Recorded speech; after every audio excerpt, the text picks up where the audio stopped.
Welcome sa ating munting YouTube channel. Please support my videos. Comment, like and subscribe po mga idolo. Maraming salamat po. Story Present, Super Devo Uling System. Kabanata 671. Malalim ang disintegrasyon. Dapat mong malaman na ako ang lumikha ng islang ito. Ang buong isla ay nasa loob ng aking domain, sabi ni Mountain Man Zuan Zhongzang. Matagal nang nahulaan ito ni Ye Zuan. Tahimik niyang tinanggo ang ulo. Nagpatuloy ang Mountain Man Zuan Zhongzang, kung gayon, alam mo ba kung bakit ko ginawa ito? Bakit naman? Napailing si Ye Zuan sa pagkalito. Simple lang. Naghahanap ako ng Earth Attribute Genius, sabi ng Mountain Man na si Zuan Zhongzang. Nang makita niya ang ekspresyon ni Ye Zuan, nagpatuloy siya, hindi ko sasabihin sa iyo ang dahilan sa ngayon, ngunit kung papayag ka, maaari kitang kunin bilang isang iname na disipulo. Gayunpaman, ang isang nasa pangalang disipulo ay maaari lamang tumanggap ng aking patnubay at hindi anumang bagay. Panipi, guide lang. Bahagyang itinaas ni Ye Zuan ang kanyang kilay. Gayunpaman, sapat na ang patnubay.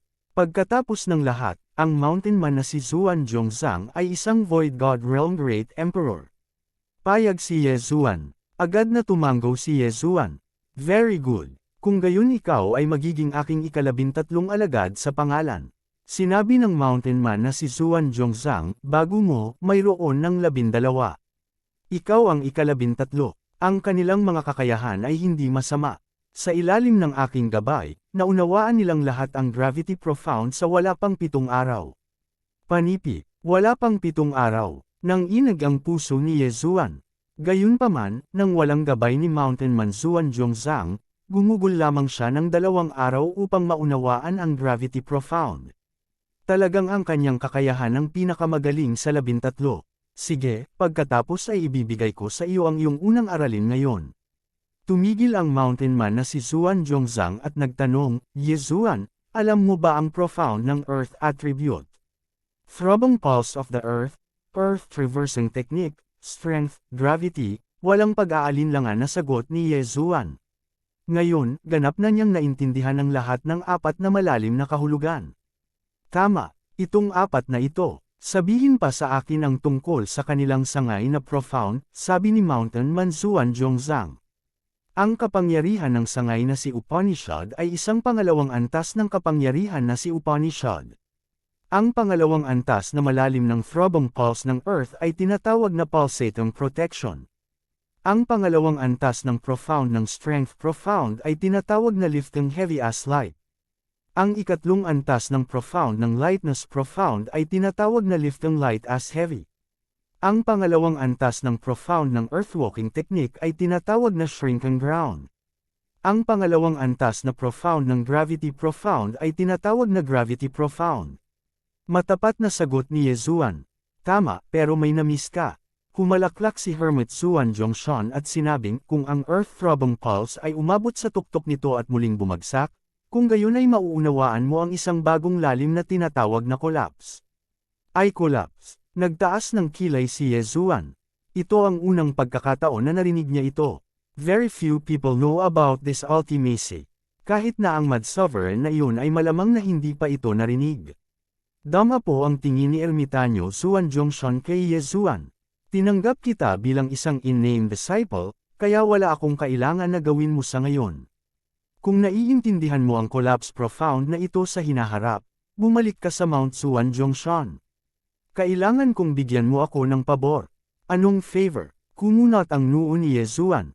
Bakit kailangan niyang intindihin si Collapse bago siya tumulong? Ang aking kakayahan ay hindi maganda, at ang aking pag-unawa sa tumibok na pulso ng lupa ay hindi sapat na mataas. Natatakot ako na hindi ko maiintindihan ang Collapse profound sa buhay na ito. Kaya't kinuha ko si Hian at ang 13 sa inyo. Maaari mong isipin ito bilang ako ay naghahadjust ng isang malawak na lambat, ngunit ang kalaliman ay hindi lamang batay sa kaharian ng isang tao. May mga tao na ay 9th grade kings ngunit hindi pa rin maintindihan ang gravity profound. Posible pa rin para sa kanila na maunawaan ang strength profound. Panipi, huminto sandali si Hermit Zuan Zhongshan bago nagpatuloy, pagkatapos mo, patuloy akong kukuha ng mga henyo ng Earth attribute hanggang sa may makaintindi kay Collapse. Sa madaling salita, ako ang bahala sa paggabay sa iyo. Kapag naintindihan mo ang Collapse Profound, halika at tulungan mo ako, at bibigyan kita ng kastiya siyang paghihiganti. Panipi, ngayon, naintindihan na ni Yezuan. Gayunpaman, ang isang bagay na kahit si Hermit Zuan Zhongshan ay hindi magawa ay malamang na ibang-iba. Ngayon, may pagkakataon ka pang magbago ng isip. Naintindihan mo na ang Gravity Profound, kaya makakaalis ka kaagad sa Mount Zuan Zhongshan. Gayunpaman, kung makatagpo ka ng mga henyo ng Earth Attribute, mangyaring ipakilala sila sa Mount Zuan Zhongshan, sabi ni Hermit Zuan Zhongshan kay Yezuan. Umupo si Yezuan doon, malalim ang iniisip. Senior, gusto kong malaman kung gaano kalalim ang pangunawa mo sa Earth Attribute Profundities.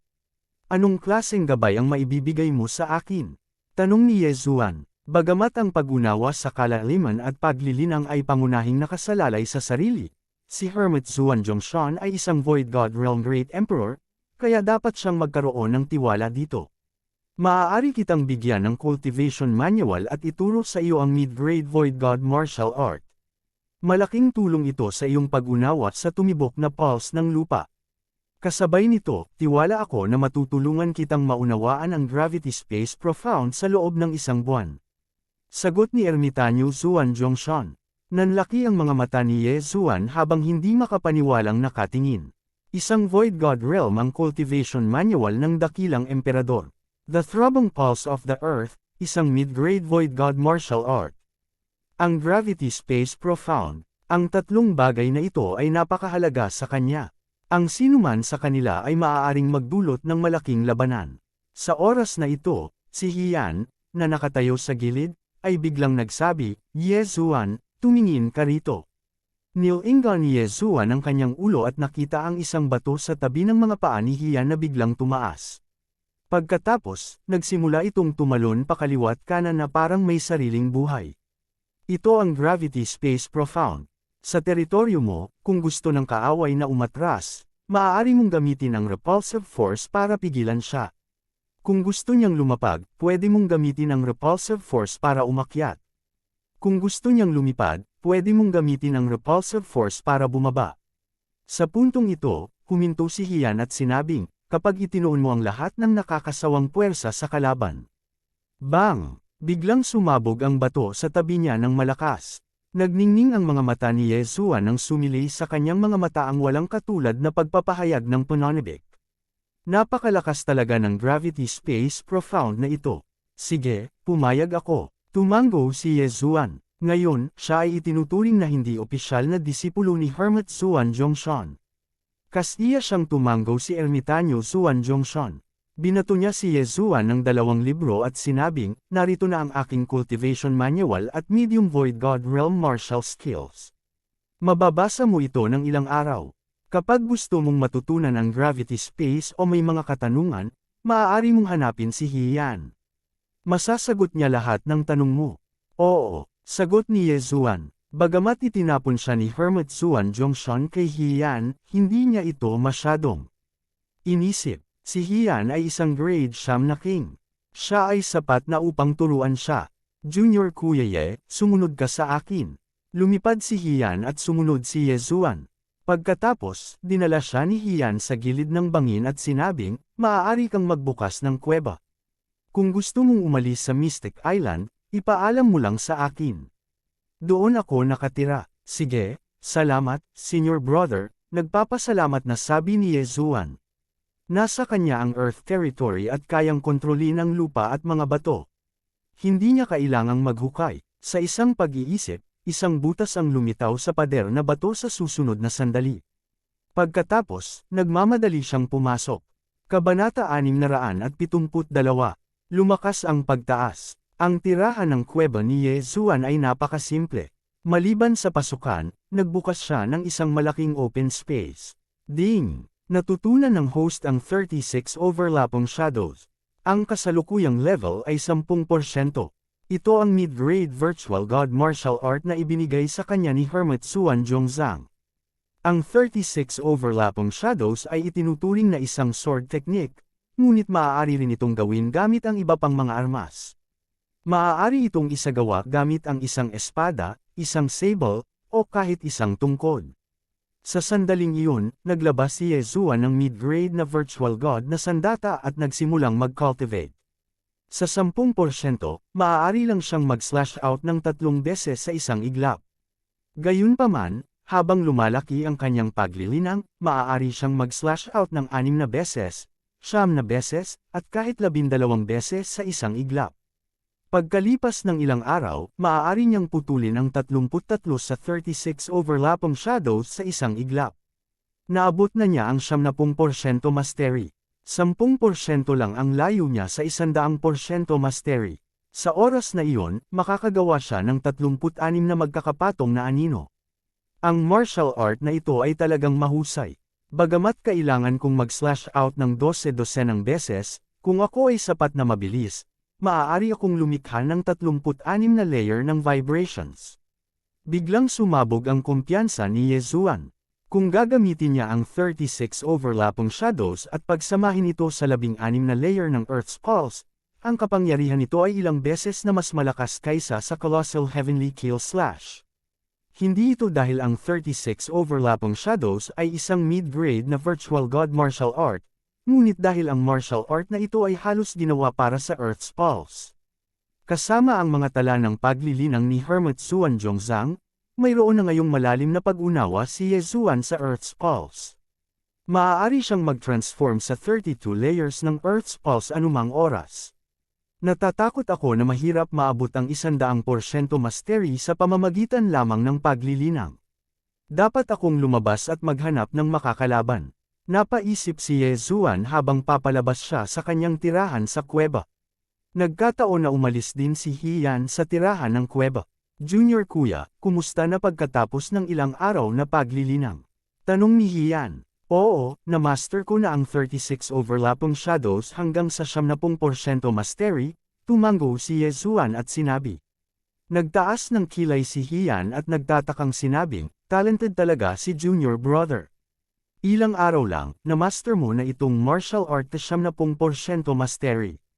Come, spar with me. Pagkatapos niyang magsalita, naglabas siya ng mahabang espada. Nag-aalala rin si Yezuan tungkol sa kawalan ng kalaban. Bagamat si Hiyan ay isang level 9 king at isa lamang siyang level 4 king, alam niyang si Hiyan ay tiyak na magiging madali sa kanya. Senior kuya, ingat ka. Naglabas din si Yezuan ng mid-grade ethereal divine weapon at umatake. 33 nagpapatong na anino. Tumibok na pulso ng mundo 16 na layered waves. Si Yezuan ay nagpakawala ng 33 nakasalansan na anino sa isang iglap, ngunit dahil siya ay masyadong mabilis, ang 16 na layer ng throbbing pulse of the world ay hindi napigilan ang lahat ng kanyang mga pag-atake. Boom! Boom! Boom! Sunod-sunod na pag-atake ang dumapo sa longsword ni Hiyan, ngunit natanggap sila ni Hiyan ng hindi naapektuhan. Tulad ng inaasahan ng isang hari ng ikasyam na baitang. Nagulat si Yezuan. At the same time, medyo nagulat din si Hiyan. Pinuri niya, kamanghamanghang si junior brother. Ang 33 magkapatong na anino ay talagang naglalaman ng 3 pulso ng lupa. Muli, boom, boom, boom. Patuloy na kumakalat ang malalakas na ingay. Si Yezuan ay patuloy na umaatake kay Hiyan, ngunit si Hiyan ay patuloy na humaharang at nagpapaliwanag kay Yezuan. Nakinig si Yezuan sa kanyang payo at unti-unting bumuti. Mula sa 3 pulso ng tumibok na pulso ng mundo hanggang sa 4 na pulso ng tumibok na pulso ng mundo, sa loob lamang ng kaunti sa isang oras, dumobble ang kanyang lakas sa pakikipaglaban. Sa patnubay ng isang dalubhasa, hindi na kailangang gumawa ng napakaraming maling landas. Sige, magpahinga ka na. Matapos matanggap ang isa sa 33 magkakapatong na anino ni Yezuan na naglalaman ng 7 pulso ng tumibok na pulso ng mundo, hindi napigilan ni Hiyan na sabihin. Huminto si Yezuan. Tuwang-tuwa siya. Ang 36 na magkakapatong na anino na ito ay talagang napakalakas. Kung nilinang niya ang mga ito hanggang sa tuktok at lahat ng 36 na anino ay naglalaman ng mga pulso ng tumibok na pulso ng mundo, kahit na ang level 6 king ay hindi makakayanan ang kanyang espada. Senior brother, sa laban natin ngayon, master. Biglang naisip ni Yezuan ang isang problema. Huwag kang mag-alala, may soundproof array si Master, at ganoon din ang Mount. Zuan Zhongshan, hindi maririnig ang ating mga boses. Sinabi ni Hiyan, Junior Brother, hindi ka ba interesado sa gravitational space? Gravitational space. Sa oras na ito, biglang naalala ni Yezuan na ang gravitational space profound ay hindi mas mahina kaysa sa 36 na magkakapatong na anino. Mukhang nakalimutan ni Junior Brother. Follow me. Bahagyang ngumiti si Hiyan at pinangunahan ang daan. Nagmamadaling sumunod si Yezuan. Sinabi ng Mount Zuan Zhongshan na tiwala siya na mauunawaan ni Yezuan ang gravitational space profound sa loob ng isang buwan. Pag-unawa sa gravitational space sa loob ng isang buwan. Kung narinig ito ng iba, siguradong matatawa sila. Gayunpaman, dahil sinabi yun ng Mount Zuan Zhongshan, natural na mayroon siyang sariling paraan. Hindi nagtagal, si Yezuan, na sumusunod sa likod ni Hiyan, ay pumasok sa isang kuweba. Walang kakaiba sa kuwebang ito, ngunit ang loob ay napakaluwang. Ito ay halos isang parisukat na 1,000 metro. Senior Brother, ito ay. Tumingin-tingin si Yezuan sa paligid ngunit wala siyang nakita. Pwede ka muna maghanda. Kapag handa ka na, magsisimula na tayong mag-training. Kapag nagsimula na tayo, hindi tayo maaaring huminto hanggat hindi mo naiintindihan ang gravitational space profound, sabi ni Hiyan kay Yezuan. Natigilan si Yezuan saglit, pagkatapos ay tumango ng determinado. Senior Kuya, handa na ako. Nang marinig ito, mahinang ngumiti si Hiyan at sinabing, kung ganoon, maaari kang tumayo sa gitna. Hindi nagtanong si Yezuan at diretsyong naglakad papunta sa gitna ng kuweba. Handa ka na ba? Oo, sagot ni Yezuan. Haha, ngumiti si Hiyan at tahimik na tumayo doon. Sa susunod na sandali, biglang lumipad si Yezuan. Ano? Nagulat si Yezuan at agad na nag-react. Hiyan ay gumagamit ng gravitational space profound.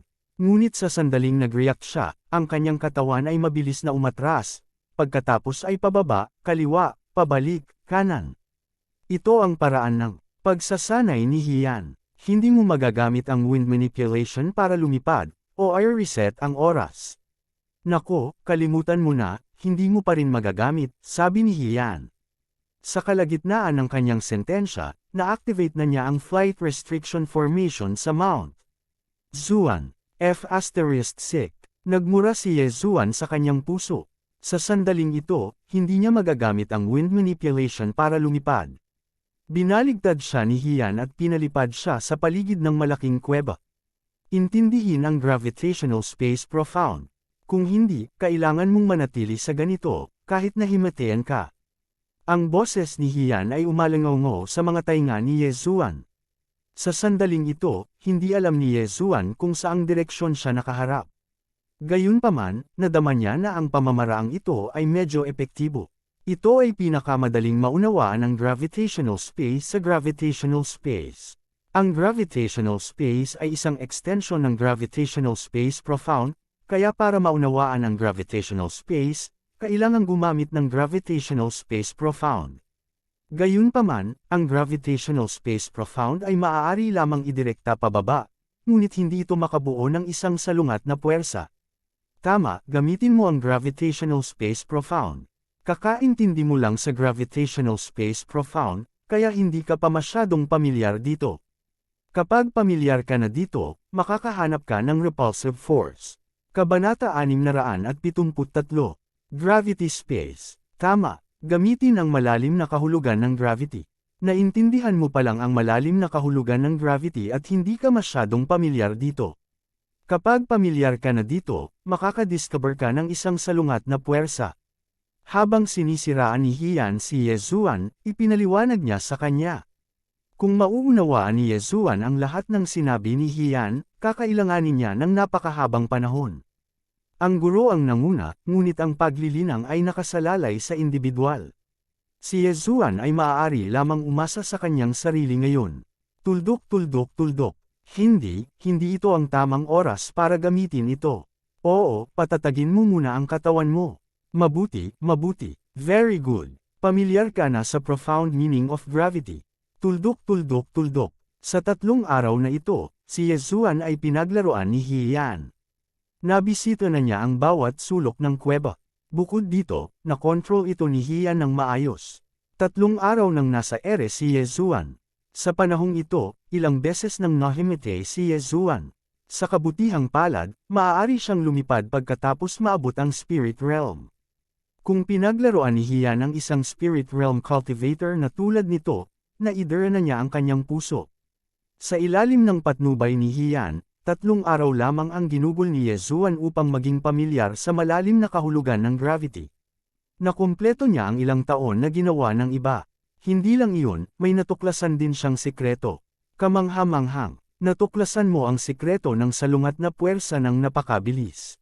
Hindi maiwasan ni Hian ang purihin. Habang si Yezuan ay humahagulgol at lumingon, nag-isip siya. Natuklasan niya na may pattern ang profound meaning of gravity. Ang malalim na kahulugan ng gravity ay palaging bababa mula sa itaas ng kanyang ulo.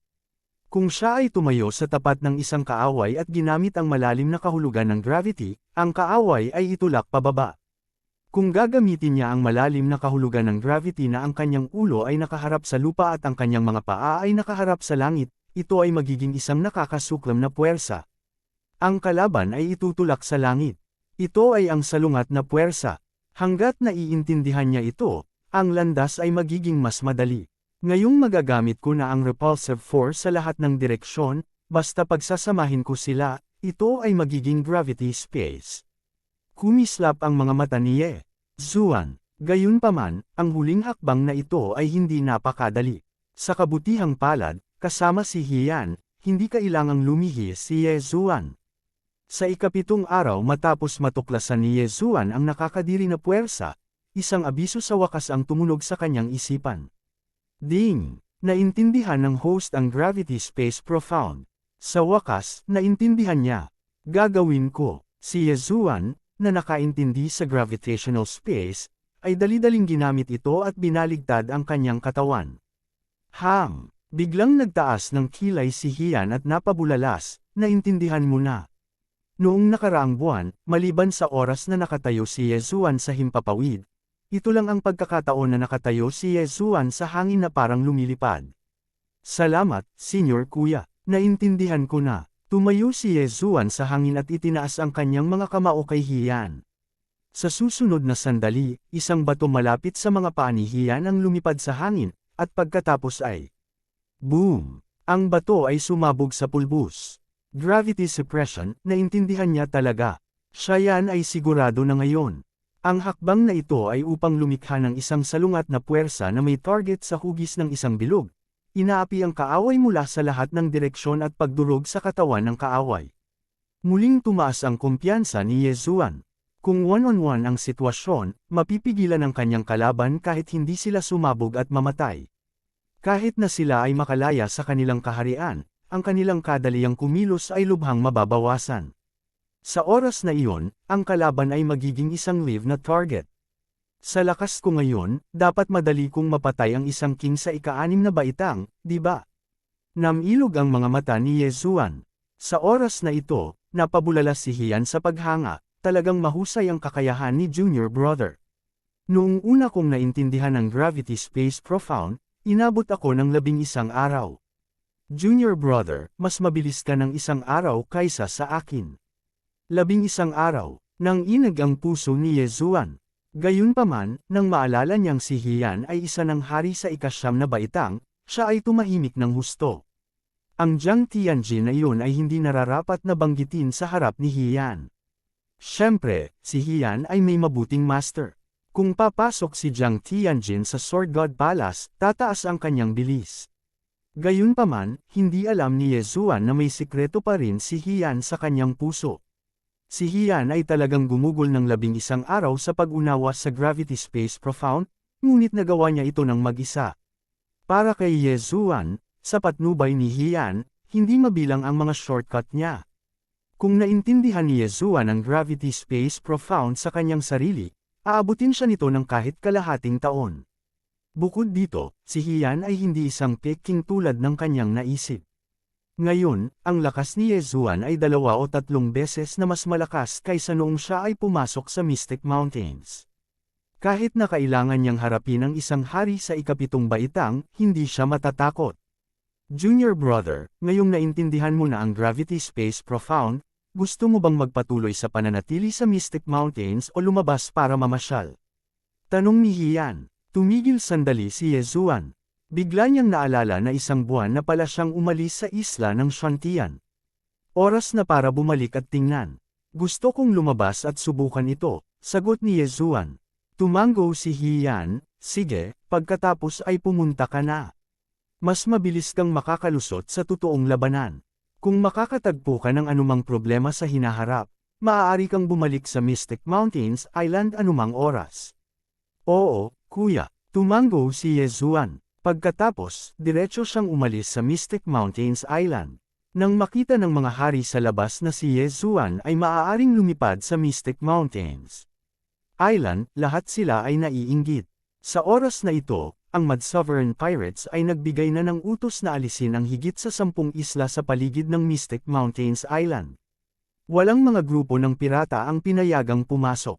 Kasabay nito, walang nang ahas na manggulo sa paligid ng dagat. Ang dagat ay tahimik at payapa, at maraming mga barkong pangkalakal ang umalis. Bumalik muna tayo sa isla ng Shantian, sa katungulong sa pagpapalawak ng rutang dagat. Napaisip si Yezuan sa kanyang sarili habang lumilipad siya patungo sa isla ng Shantian. Ngayong naintindihan na niya ang Gravity Space Profound, magagamit na niya ang Gravity Space Profound para mapabilis ang kanyang bilis. Ang bilis niya ay malamang na mas mabilis pa sa isang hari sa ika-6 na baitang. Hindi nagtagal, nakita niya ang isla ng Shantian. Gayunpaman, nang makita niya ang isla ng Shantian, natuklasan niya na mayroong grupo ng pirata na umaatake sa isla. Ang isla ay inaatake. Ang mga mata ni Yezuan ay kumislap nang siya ay agad na lumipad. Sa oras na ito, sa isla ng Shantian. Damn it, the Great Elder is not here. This is troublesome. Ang pinuno ng mga pirata ng Shantian, si Hiliang, ay may malungkot na ekspresyon. Mayroon lamang 2 hari sa ika-4 na baitang sa isla ng Shantian. Si Lan Yu at ang 2 pa ay mabibilang bilang isang hari sa ika-4 na baitang. Gayunpaman, sa pagkakataong ito, mayroong 2 king sa ika-5 baitang at 4 na king sa ika-4 na baitang ang umaatake sa isla ng Shantian. Nasa level 5 ang grupong ito ng mga pirata. Lolo Hi, ano ang dapat nating gawin? Nag-aalalang tumingin si Lan Yu kay Hiliang. Kung narito si Yezuan, tiyak na makakalaban niya. Gayunpaman, hindi nila nakayanan ang isang alon ng pag-atake. Kung masira ang protective array ng isla, agad silang papatayin. Ngayon na malapit nang masira ang protective array, kailangan nilang gumawa ng desisyon. Hahaha, Shantian Pirates, nagkataon lang. Ang pangalan ko ay ang Heaven-Defying Pirates, at ang iyo ay ang Shantian Pirates. Kung hindi kita aatake, sino ang dapat kong atakihin? Panipi, isang malakas na tawa ang nagmula sa labas ng isla ng Shantian. Kabanata 674. Laban sa mga pirata ng langit. Laban sa Heaven's Pirates, bagamat mayroon silang 2 level 5 kings, level 4 pirate regiment lang sila, kaya maaari nilang salakayin ang isla ng Shantian. Maaaring kontrolin ng level 3 pirate regiment ang isang isla. Ang level 4 ay may 2, at ang level 5 ay may 3. Bagamat hindi sila nag-level up at nakakakontrol ng isang mas kaunting isla, maaari itong maging napakamaginhawa. Damn it, let's go, we will withdraw from Shantian Island and start again. Biglang nagdesisyon si Hiliang. Kung saan may buhay, may pag-asa. Hanggat hindi sila mamamatay, maaari nilang ibaba ang isa pang isla at gamitin ito bilang isang muog. Sa oras na ito, umalis si Hiliang kasama ang mga pirata ng Shantian, handang pumunta sa Ironstone Island. Gayunpaman, sa oras na ito, boom! Biglang may ibang tunog na nagmula sa labas ng isla ng Shantian. Hindi dahil nasira ang hadlang ng isla, ngunit may umatake sa laban sa mga pirata ng langit. Ano? Si Lan Yu at ang iba ay napalingon sa takot at nalaman na ang mga eksperto ng Against the Heavens Pirates ay tumigil sa pag-atake sa hadlang ng isla at nagsimulang kumilos ng mabilis. Ito ay Yezuan, Yezuan ay bumalik. Bulalas ni Judge Song. Tumingin ang lahat at sigurado, may pamilyar na boses na bumungad sa karamihan ng mga laban sa langit na pirata. Yezuan, sa labas ng isla ng Shantian. Matapang talaga kayo, go to hell. Hinawakan ni Yezuan si Bawang Sword at nagsimulang umatake ng baliw. Sa oras na ito, napapalibutan na ng kanyang dumi ang buong Against the Heavens Pirates. Gamit ang Gravity Space Profound Meaning, pinilit niyang magtipon ang mga taong iyon. 33 nagpapatong na anino. Mabilis na namatay ang isang Sword Light, at ang mga hari at ordinaryong tripulante na nakapila sa Gravity Space ay direktang naputol sa kalahati. Laban sa Heavens Pirates, 2 Level 5 Kings, 4 na Level 4 Kings, at 12 ng Level 3 Kings. Gayunpaman, wala pang 2 segundo matapos lumapit si Yezuan, mahigit kalahati sa kanila ang namatay at nasugatan. Napakalakas, paano siya magiging Level 4 King? Nagulat ang kapitan ng laban sa mga pirata ng langit, kasama ang isa pang Level 5 King, umungol sila at sumugod kay Yezuan. Masobrahan mo ang iyong sarili. Mamatay ka. Ang mga mata ni Yezuan ay kumislap habang siya ay direktang nagpadala ng 33 magkapatong na anino patungo sa kapitan ng Heaven-defying Pirates. Sa loob ng 33 magkakapatong na anino na ito, 10 sa mga ito ang naglalaman ng Earth Pulse, at kahit isang Level 6 na King ay hindi matatanggap ang mga ito. Kasabay nito, pinaliit ni Yezuan ang Gravity Space at itinuon ito sa isa pang Level 5 King. Ang nakakasuklam na puwersa mula sa hindi mabilang na mga anggulo ay lahat ng pumipindot sa rank 5 King na ito. Ang Level 5 King ay huminto saglit, at sa sumunod na sandali, ang kanyang katawan ay sumabog. Bang! Isang ulan ng dugo ang bumagsak mula sa langit. Kasabay nito, ang pinuno ng Against the Heaven Pirates ay pinatay din ng 33 na kasalansan na anino. 2 Grade 5 King ang nahulog sa isang iglap. Kayong apat, huwag na kayong mag-isip na tumakas. Inalis ni Yezuan ang 2 Chen Kunring at sumugod. Wala pang 2 segundo, napatay niya ang natitirang 4 na hari. Ang King level at Virtual God level na mga tripulante ng Heaven-defying Pirates ay natigilan. Ang kanilang amo ay talagang pinatay ng isang hari sa ika-4 na baitang. Bukod dito, hindi niya nagawang labanan ang lahat. Sino ang taong ito? Gustong tumakbo ng level 1 hanggang 3 Kings, ngunit nasa teritoryo sila ni Yezuan. Ang Gravity Space Ultimacy ay naging imposible para sa kanila na lumingon man lang. Nakatingin lang sila kay Yezuan nang may takot. Kayong mga tao, pipiliin ba ninyong magpasakop o mamatay? Ang malamig na boses ni Yezuan ay nahulog sa pandinig ng lahat. Nagkatinginan sila at sabay na sinabi, "We choose to submit." Anong biro? Kahit na ang Level 5 King ay maaari lamang patayin ni Yezuan. Ang pinakamalakas sa kanila ay isang Level 3 King lamang. Lumaban. Pagod na ba sila sa pamumuhay? Napakagaling. Si Yezuan ay lubos na nasisiyahan. Sa pagkakataong ito, hindi lamang siya nakakuha ng 6 na Chen Kunring, ngunit nasakop din niya ang 12 ng mga hari. Ito ay isang mahusay na ani. Kung dati, 2 Level 5 Kings lang ang kaya niyang pumatay, pero siguradong tatakas ang iba. Gayunpaman, sa Gravity Space Ultimacy, ang kanyang lakas sa pakikipaglaban ay tumaas ng husto. Hindi lang madali niyang mapatay ang isang Level 5 King, ngunit maaari rin niyang takutin ang lahat. Sa oras na ito, ang proteksyon na pormasayo ng isla ay biglang bumukas, at ilang mga figure ang sumugod palabas. Yezuan, bumalik ka sa tamang oras. Kung hindi, aalis na sana tayo sa secret passage. Ibinagsak ni Song Suijing ang sarili sa mga bisig ni Yezuan. Sa Chaotic Astral Ocean, ang bawat isla ay may lihim na daanan. Ang mga lihim na daanang ito ay unang humantong sa karagatan at pagkatapos ay lumabas mula sa isang nakatagong seabed. Maliban kung ito ay isang pangkat ng pirata na sumikop sa isla ng Shantian, hindi malalaman ng mga ordinaryong tao ang lokasyon ng mga sikretong daanan at kung saan sila patungo. Okay lang ba kayong lahat? Nagmamadaling tanong ni Yezuan. Ayos naman kami. Umiling si Song Suijing. Sa oras na ito, sumugod din si Elder He.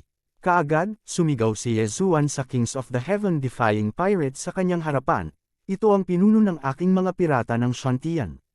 Mula ngayon, ang iyong mga pirata na lumalaban sa langit ay sasama sa aking mga pirata na sumasalungat sa langit. Kung mayroong sinumang may masamang intensyon, pumatay ng walang awa. Ang dahilan kung bakit niya nagawang pumatay ng 2 level 5 kings at 4 na level 4 kings ay dahil si Hiliang ay level 4 king lamang. Ngayong wala ang dakilang elder, hindi napigilan ni Hiliang ang 4 na hari, kaya pinatay siya ni Yezuan. Oo, ang mga hari at mga ordinaryong miyembro ng Heaven-defying pirates ay agad na tumugon ng sabay-sabay. Sa pagkakataong ito, ligtas na nalampasan ang krisis. Sa kabutihang palad, bumalik si Yezuan sa oras. Kung hindi, ang isla ng Shantian ay nasakop na. Sa oras na ito, sumugod din ang Enforcer of the Sea na namamahala sa pag-atake sa isla. May hawak siyang ilang portrait sa kanyang kamay at inihambing ang mga ito. Kayo ang umatake sa Ironstone Island noong araw na iyon. Tanong ng Enforcer of the Sea. Oo, kami iyon. Naunawaan ni Yezuan na ang Enforcer of the Sea na ito ay miyembro ng Crazy Sovereign Pirates, kaya hindi niya ito itinago. Sa ngalan ng Crazy Sovereign Pirates, taos puso kitang inaanyayahan na sumali sa amin. Agad na sabi ng Enforcer of the Sea. Natanggap niya ang ulat noon at pagkatapos ay iniulat ang balita ng grupo ni Yezuan. Gayunpaman, dahil nawala si Yezuan matapos sakupin ang Ironstone Island, matagal na siyang hinahanap ng Enforcer of the Sea. Ngayon, sa wakas ay natagpuan nila siya. Ito ay isang bagay na hindi maiiwasan ni Yezuan. Kung tutusin, nagpakita na siya at tumulong sa mga pirata ng Shantian para makaligtas sa krisis. Kung hindi siya sumang-ayon, ang Crazy Sovereign ay makakahanap ng problema sa Shantian Pirates. Sige, sasama ako. Tumango si Yezuan. Nang marinig ang sagot ni Yezuan, ngumisi ang Enforcer of the Sea, ngunit nang magsasalita na sana siya, idinagdag ni Yezuan, gayunpaman, ako lang ang sasali. Masyadong mababa ang kanilang kaharian. Okay, tumango ang Enforcer of the Sea. Isa siyang level 6 king, at malamang na sapat na ang lakas ni Yezuan para makipaglaban sa kanya. Para naman sa Blue Moon at sa dalawa pa, bagamat bihira ang kanilang mga katangian, hindi pa sila matured at hindi sapat ang kanilang lakas sa pakikipaglaban. Kabanata 675. Tanggihan. Ngayong sumapi na si Yezuan sa revered Mad Pirates, walang maglalakas loob na makipag-away sa mga pirata ng Shantian. Ito ay magiging kapaki-pakinabang para sa pagbubukas ng isang bagong ruta. Sa sandaling iyon, inimbitahan ni Hiliang ang tagapagpatupad ng batas na ito sa isla ng Shantian upang maupo. Kasabay nito, ipinamahagi din ni Yezuan ang mga samsam sa digmaan. Nakatuon na siya ngayon sa pag-aalaga kay Song Suijing at sa iba pa. Pagkatapos ng lahat, kung aalisidwan mo yun sa Warlord Palace, ang pinakamalakas na tao ay magiging level 5 king lamang, at iyon ay ang Vice Palace Master na si Lan Yao at ang Grand Elder Shiyung Hao. Kung si Song Suijing at ang iba pa ay maaaring maging level 4 kings, maaari pa silang makipaglaban sa Jiang Family Patriarch. Sa oras na ito, sa isang lungsod sa isla ng Shantian, pinag-uusapan ni Yezuan at ng Enforcer ang ilang mga bagay. Yezuan, ito ang listahan ng mga benepisyo na ibinigay sa iyo ng mga nakatataas. Tingnan mo, iniabot ng Enforcer ang isang listahan kay Yezuan at sinabing, ang listahang ito ay nakabatay sa iyong lakas noong panahong iyon. Ngayong malakas ka na muli, mas marami ka lang matatanggap, hindi mas kaunti. Sinulyapan ito ni Yezuan at nalaman na napakahusay ng mga patakaran. Maaari niyang piliin na maging isang enforcer o bumuo ng isang grupo ng pirata at pumatay sa kanyang daan patungo sa ibang mga teritoryo. Siyempre, kaya rin niyang kumilos ng mag-isa at maging isang raider. Sa listahang ito, nakasaad din na maaaring pumili si Yezuan ng 3 maliliit na isla. Ang 3 islang ito ay hindi maaaring salakayin, at natugunan ng isla ng Shantian ang mga kinakailangan. Kasabay nito, tatanggap din siya ng malaking halaga ng kayamanan. Sa tuwing matatapos niya ang isang misyon, hindi lang niya kailangang ibigay ang kanyang mga kinikita, makakatanggap din siya ng masaganang pabuya. Ano sa tingin mo? Tanong ng Enforcer. Hindi masama. Tumango si Yezuan at sinabing, pinipili kong maging isang raider. Masyadong mabilis na bumuti ang kanyang lakas. Magiging pabigat ang pamunuan ng isang grupong pirata, kaya naramdaman niyang mas mabuting kumilos ng mag-isa. Good. Sumama ka sa akin sa headquarters. Si Sir Revered Mad Pirate ay bumubuo ng isang raider team. Makakarating ka sa tamang oras. Tumango ang Enforcer. Aalis agad. Bahagyang nagulat si Yezuan. Then I will inform the others. Sige, hihintayin kita sa labas. Tuldok tuldok tuldok. Ngayon, si Yezuan ay sumali sa Quanzhun Pirates, kaya kailangan niyang makinig sa mga utos. Gayunpaman, bilang isa sa tatlong Panginoon ng Chaotic Astral Ocean, tiyak na mas maraming impormasyon ang Wild Revered kaysa sa kanya. Ang pagiging isang raider ay isang magandang pagkakataon para sa kanya na mag-level up at gumawa ng isang pambihirang tagumpay. Sa sandaling iyon, nagpaalam si Yezuan kay Song Suijing at sa dalawa pa at umalis kasama ang mga tagapagpatupad ng dagat. Ang mga samsam na nakuha niya noon ay ipinamahagi na sa kanilang tatlo. Magagamit nina Song Suijing at Judge Song ang pagkakataong ito para makapasok sa 3rd grade King Realm. Bukod dito, pagkatapos niyang pumunta sa punong tanggapan, magkakaroon ng isang batch ng mga kayamanan na ipapadala sa isla ng Shantian. Mapoprotektahan ang isla ng Shantian dahil dito. Bagamat si Yezuan ay class 4 na king lamang, mayroon siyang wind acceleration at gravity space profound. Sa kombinasyon ng dalawa, mas mabilis pa ang kanyang bilis kaysa Maritime Enforcer. Para makatipid sa oras, ginamit din niya ang Gravity Space Profound meaning para tulungan ang mga enforcer ng dagat. Sa loob ng 5 araw, mahigit kalahati ng dagat ang kanilang natawid at nakarating sa punong tanggapan. Ibinigay ng Class 6 na king na ito si Yezuan sa mga tao ng headquarters at umalis. Ang tumanggap kay Yezuan ay isang Class 7 king na nagngangalang Dujun. Maaari siyang ituring na isa sa mga nakatataas ng Quanzhun Pirates. Hindi lang mayroon siyang wind attribute, ngunit mayroon din siyang earth attribute at naintindihan niya ang gravity space profound meaning. Panipi, nagulat din si Dojun nang malaman niya ang tungkol sa kasalukuyang lakas ni Yezuan. Ang balitang dumating noong araw na iyon ay sinalakay ni Yezuan ang Ironstone Island. Gayunpaman, tinansya ng mga tagapagpatupad ng dagat na si Yezuan ay halos isang class 4 na king. Gayunpaman, hindi nila inaasahan na may pangalawang katangian si Yezuan at naunawaan niya ang gravity space profound meaning. Ito ay isang bagay na hindi pa naririnig noon. Malaki ang potensyal mo, sumunod ka sa akin para makita si Sir Quanzhun. Sabi ni Dojun kay Yezuan. Isang class 4 na king na may dalawahang katangian at gravity space profound meaning. Kung ang gayong henyo ay aalagaan, ang kanyang lakas sa pakikipaglaban ay magiging napakataas. Gusto mong makita si Quanzhun. Kinaikit ni Yezuan ang kanyang mga mata at sinundan si Dojun. Ngayon, hindi siya isang taong walang background. Siya ay isang in-name na disipulo ng Mysterious Mountain. Bagamat isa lamang, siyang in-name na disipulo, si Quanzhun ay personal na pumunta sa Mysterious Mountain at alam kung gaano kalakas ang Mysterious Mountain. Kaya naman, tiyak na bibigyan siya ng mukha ni Quanzhun. Ang punong tanggapan ng Quanzhun Pirates ay isa ring isla. Gayunpaman, ang islang ito ay maaaring lumipat.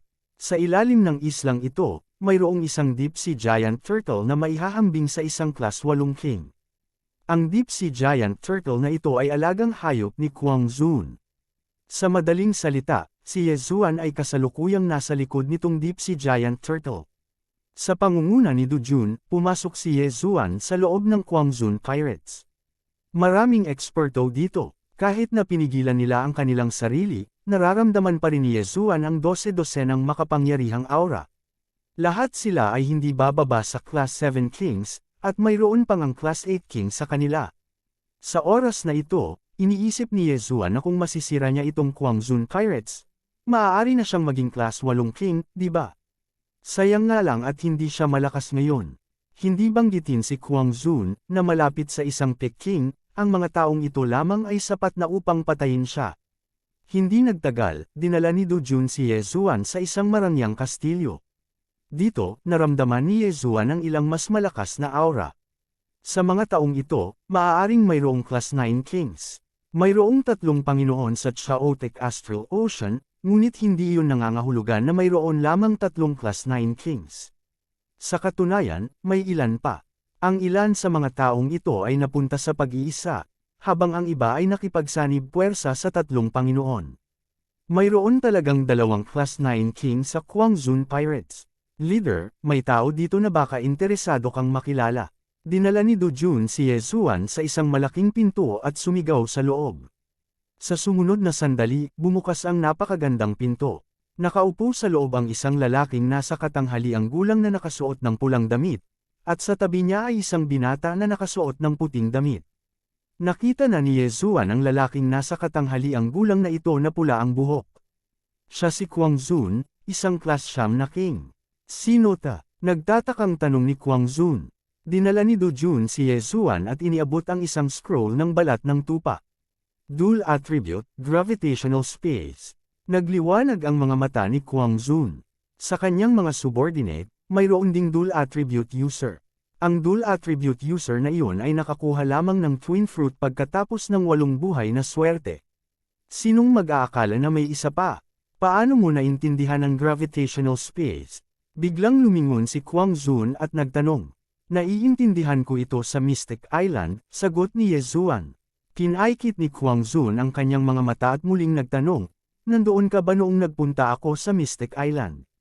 Oo, sa araw din na iyon ako tinanggap bilang disipulo ni Mountain Master Zuan Zun. Direktang sabi ni Yezuan. Hindi niya sinabi na alagad lang siya sa pangalan. Pagkatapos ng lahat, kailangan niyang hilahin ang banner ng Void God Realm Great Emperor Zuan Zun. Ang disipulo ni Mountain Master Zuan Zun. Kabanata 676. Pag-atake sa isla ng mag-isa. Hindi interesado dito si Master, gusto lang niya ng kapayapaan at katahimikan. Kaya, pagkatapos kong maunawaan ang Gravity Space Profound, nagpa siya akong lumabas at magsanay, sagot ni Yezuan. Nag-alinlangan ang Wild Sovereign. Kung walang malakas na background si Yezuan, maaalagaan niya siya at magiging isa sa kanyang mga general sa hinaharap. Gayunpaman, si Yezuan ay disipulo ng isang Void God Realm Great Emperor. Kung may nangyari kay Yezuan at nalaman ni Mountain Master Zuan Zhongshan, malalagay siya sa problema. Pwede kang maging law enforcer pero hindi raider. Tumanggi ang Wild Sovereign. Si Mountain Master Zuan Zhongshan ay isang Void God Realm Great Emperor, hindi niya kakayanin ang panganib na may mangyari kay Yezuan. Si Yezuan ay walang magawa. Hindi niya inaasahan na matatakot si Wild Sovereign kay Mountain Master Zuan Zhongshan. Kung ganoon, aalis na ang junior na ito. Naikuyong ni Yezuan ang kanyang mga kamao. Ang pagiging isang alagad ng batas. Anong biro? Ang pagiging isang alagad ng batas ay hintayin ang pagdating ng mga raider bago siya kumilos. Kung pipiliin niyang maging isang raider, maaari niyang direktang salakayin ang iba pang 2 teritoryo at salakayin ang isla. Sa ganitong paraan, mas mabilis siyang mag-level up. Tumalikod si Yezuan para umalis, sumulyap si Do Jun kay Wild Sovereign at nagmamadaling sumunod. Tungkol naman sa Wild Sovereign, hindi niya ito pinigilan. Kung si Mountain Master Zuan Zhongshan ay isa lamang Void God Realm King, hindi matatakot ang Wild Sovereign, ngunit siya ay isang Void God Realm Great Emperor. Ang isang Void God Realm Great Emperor, kahit na hindi siya umatake, ay maaaring pumatay ng maraming Pig King sa kanyang kalooban lamang. Matapos mag-isip ng ilang sandali, nagpa siya ang Wild Sovereign na sumuko. Kung talagang magagalit siya kay Mountain Master Zuan Zhongshan, ang kanyang pundasyon ay masisira sa isang araw. Magpadala ng isang tao na tatakan ang isla ng Shantian, at magpadala ng ilang tagapagpatupad ng batas upang bantayan ito. Masyadong talamak ang mga tao ng Battle Emperor kamakailan, huwag hayaang may mangyari. Sabi ni Wild Sovereign sa nakasuot na puting kabataan sa tabi niya. Ang lugar sa paligid ng isla ng Shantian ay baog, kaya ang mga matataas na antas ay hindi pumunta doon. 1 o 2 level 6 kings ay sapat na. Ang Wild Sovereign ay hindi gustong gawing kaaway si Yezuan. Hindi nagtagal, iniwan ni Yezuan ang Kwang Zun Pirates. Sumali siya dahil natatakot siya na baka magkagulo si Kwang Zun kay Blue Moon at sa iba pa. Ngayong hindi pumayag si Kwang Zun, gumaan ang loob niya. Bago umalis, naghahanda ang mga pirata ng Shantian na lumipat sa isla ng Anho. Napakaliit at tigang ang islang iyon. Sa karamihan, magkakaroon lang ng level 3 kings na darating na naghahanap ng gulo. Kaya naman, hindi siya nag-alala. Sa oras na ito, siya ay patungo na sa ibang teritoryo mag-isa. Ang 3 pinuno ng Chaotic Astral Ocean ay ang Mud Sovereign, ang War Emperor, at ang Female Monarch. Sa kanila, ang Female Monarch ay palaging neutral, at ang kanyang mga teritoryo ay medyo mapayapa kumpara sa iba pang dalawa. Sa kabilang banda, sina Kwang Zun at Zhan Huang ay nag-aaway sa loob ng maraming taon, ngunit wala pa ring malinaw na panalo. May bulong-bulungan na nagpadala si Ye Zuan ng isang grupo ng mga raider sa teritoryo ng War Emperor para magdulot ng gulo. Kaya naman pinili niyang pumunta sa teritoryo ng Empress kaysa sa War Emperor. Katahimikan ang nababagay sa kanya. Umaasa sa wind acceleration at gravity profound, ang bilis ng paglipad ni Ye Zuan ay napakabilis. Gayunpaman, inabot pa rin siya ng buong 10 araw upang marating ang teritoryo ng Empress. Sa oras na ito, si Ye Zuan ay lumilipad patungo sa isang isla na may isang lumang nautical map sa kanyang kamay. Kaiyang Island, na inookupahan ng level 4 na grupo ng pirata. Kinumpirma ni Ye Zuan ang kanyang target. Ang sitwasyon sa Chaotic Astral Ocean ay napaka-unstable. Araw-araw, magkakaroon ng mga bagong isla na inookupahan ng mga bagong kapangyarihan. Kaya naman, maraming lugar kung saan hindi tumpak ang kanyang mapa, ngunit hindi ito masyadong malayo. Ang isla ng isang level 4 na pangkat ng pirata sa pangkalahatan ay hindi gaanong nagbabago, maliban kung ang grupo ng pirata ay umatake sa isang mas mahusay na isla at lumipat doon. Nagkataon, ang isla ay nakuha ng isang level 5 pirate group. Gayunpaman, hindi mahalaga kung ito ay antas 4 o antas 5. Sa lalong madaling panahon, dumating si Ye Zuan sa Kaiyang Island. Gayunpaman, hindi niya kailangang maging katulad ni Judge Song at Song Suijing. Sa kanyang lakas, hindi isang problema ang pagsira sa pagbuo ng isang maliit na isla. Inilabas niya ang kanyang bawang sword at itinutok ito sa proteksyon na pormasayon ng isla. Bawang sword art, sword cleaving bawang. Kahit na ang isang level 6 king ay hindi mapipigilan ang pag-ataking ito. Gayunpaman, madaling masira ng level 6 king ang protective formation ng isla. Kaya naman, sapat na ang pag-ataking ito para masira ang proteksyon na pormasayon ng isla. Whoosh! Sa iba't ibang amplification, ang kapangyarihan ng sword-cleaving bawang sword ay napakahusay. Direkta itong tumama sa proteksyon na pormasayon ng isla. Pang! Ang proteksyon na pormasayon ng isla ay yumanig ng husto. Kaagad, isang malaking pasukan ang nabasag. Atake ng kaaway. May sumigaw agad sa Kaiyang Island. Wala silang natanggap na balita ng pag-atake, kaya dapat ay isang raider. Gayunpaman, sa oras na matuklasan ito ng level 4 na pangkat ng pirata, napatay na ni Ye Zuan ang kanyang paraan sa Kaiyang Island. Sok, sok, sok. Ngumisi si Ye Zuan habang nagsimula siyang gumalaw. Napakabilis ng kanyang bilis na walang makakahabol sa kanya. Ang kanyang layunin ay napakalinaw, na kung saan ay ang interspatial ring. Siyempre, kung may ilan man na masasama ang bibig, wala siyang balak na ipadala sila sa impyerno. Sa Kaiyang Island, nagkaroon ng madugong bagyo. Mabilis na nahanap ni Ye Zuan ang pinuno ng grupong pirata na ito sa pamamagitan ng pagdama sa kanyang aura. Pagkalipas ng 5 minuto, hinalughog ang grupong pirata na ito, at umalis na si Ye Zuan sa Kaiyang Island. Hindi masama, hindi masama. 3 antas 4 na hari. Nang umalis si Ye Zuan sa Kaiyang Island, puno ng ngiti ang kanyang mukha. Isang level 4 na pangkat ng pirata ang hinalughog niya, at marami siyang nakuha. Sa sandaling ito, malapit na siyang maging level 5 king. Agad naman siyang umalis ulit. Ito ay dahil hinalughog ang Kaiyang Island, at tiyak na aabisuhan ang mga alagad ng batas sa malapit na dagat. Kailangan niyang magmadali. Nagkataon lang na may malapit na isla na inookupahan ng level 4 pirate group. Kaya naman, ito ang naging pangalawang target niya.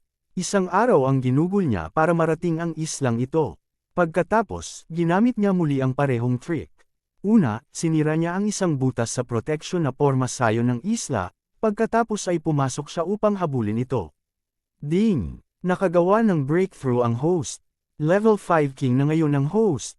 Sa wakas ay tumunog na ang pinakahihintay na system notification. Matapos marinig ang abiso, hindi mapigilan ni Ye Zuan na mapangiti. Ngayon, siya ay nasa parehong antas ni Lan Yao. Gayunpaman, ang kanyang lakas ay higit na nalampasan ang kay Lan Yao. Nakapasok na ang Jiang Tianjin na iyon sa Sword God Palace. Tiyak na tumaas ang lakas niya. Baka naging level 6 king na siya. Hindi ako mahuhuli. Ipinikit ni Yezuan ang kanyang mga mata. Bagamat maaari niyang hamunin ang mga nasa mas mataas na antas, si Jiang Tianjin ay isa ring henyo. Kung sila ay nasa parehong antas, si Yezuan ay 100% sigurado na kaya niya itong patayin. Sa pag-iisip nito, naglabas si Yezuan ng mapa ng dagat at handa nang piliin ang kanyang ikatlong target. Gayunpaman, sa sandaling ito, ang ilang mga figure ay biglang lumitaw sa malayo. Mga nagpapatupad ng batas sa dagat. Hindi napawi ang ngiti ni Yezuan. Gusto rin niyang makita kung gaano kalakas ang mga alagad ng batas sa ilalim ng Empress. Magnanakaw, nililigawan mo si kamatayan. Sumigaw ang isang lalaking nakasuot ng berdeng damit at sumugod. Kay Yezuan, sa likod niya, may dalawang tao. Isang level 6 king at dalawang level 5 kings. Ito ay isang magandang pagkakataon para kay Yezuan na magsanay. Kumuha siya ng ordinaryong mid-grade na Void God weapon at umakyat upang salubungin ang pag-atake. Kabanata 677. Tumibok na palso ng lupa 32 layers. 3 layer pa ang layo ni Yezuan mula sa pagmaster ng 36 overlapping shadows. Kaya naman, gusto niyang makita kung kaya niyang dalhin ang 36 overlapping shadows sa 100% mastery. Sa isang iglap, nagkadikit ang magkabilang panig. 33 overlapping shadows, throbbing pulse of the earth 16 layers. Bagamat hindi tumaas ang kahusayan ni Yezuan sa malalim at martial arts, bumubuti pa rin siya. Dati, maaari niyang i-fuse ang throbbing pulse of the earth ng 10 beses, ngunit ngayon, maaari na niyang pagsamahin ang throbbing pulse of the earth ng 15 beses. Nahigitan na ng kanyang lakas ang 3 tagapagpatupad ng karagatan. Fang! Fang! Fang! Si Yezuan ay lumalaban ng isa laban sa 3. Kahit nagpipigil ay natalo pa rin ang 3 at napilitang umatras. Napakalakas. Siya ay dapat na isang henyo sa ilalim ng Mad Revered. Mabilis, iulat ito sa mga nakatataas. Sigaw ng level 6 king na nangunguna sa grupo. Kaagad, umatras ang isa sa level 5 kings. Gusto mong umalis. Iwan mo na ang yin at yang ring mo. Kumikislap ang mga mata ni Yezuan habang buong lakas siyang nagpadala ng pag-atake, na agad na pinutol ang braso ni King na nasa level 5 na iyon. Gayunpaman, hindi niya kinuha ang level 5 King na iyon sa buhay. Pagkatapos, mabilis siyang lumipad at pinanatili ang yin at yang ring. Imposible, malinaw na isa lang siyang level 5 King.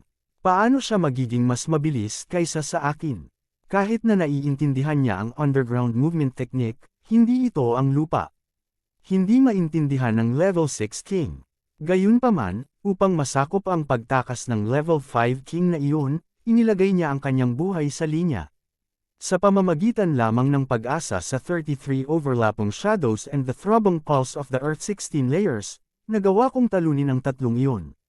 Kung idagdag ko pa ang 8 desolate sword, wind acceleration, at gravitational space, ang lakas ko ay makakapatay ng level 7 king. Kahit na may level 8 king na dumating, nanalo ako. Ang kumpiyansa ni Yezuan ay muling nawala sa mga chart. Hindi nagtagal, nawala sa paningin ng lahat ang level 5 king na iyon. Kasabay nito, narinig ni Yezuan ang 2 notification. Ding! Nadagdagan ang kahusayan ng 36 overlapping shadows. Ang kasalukuyang kahusayan ay 100%. Ding! Naintindihan ng host ang tumibok na pulso ng Earth 32 layers. Nang marinig niya ang 2 notification, hindi napigilan ni Yezuan na tumawa ng malakas. Hindi lang iyon, tumaas din ang kanyang tumibok na pulse ng mundo sa 32 layers. Ang kanyang husay sa pakikipaglaban ay nadobol man lang. Sige, oras na para mamatay ka.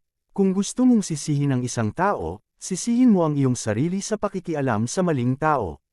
Sa pag-iisip na iyon, biglang binunot ni Yezuan ang kanyang espada. Sa isang kisap mata, 36 na anino ng espada ang tumusok sa katawan ng grade 6 king, agad siyang pinatay. Nakita ng kabilang rank 5 king na namatay ang kanyang amo at agad na umatras.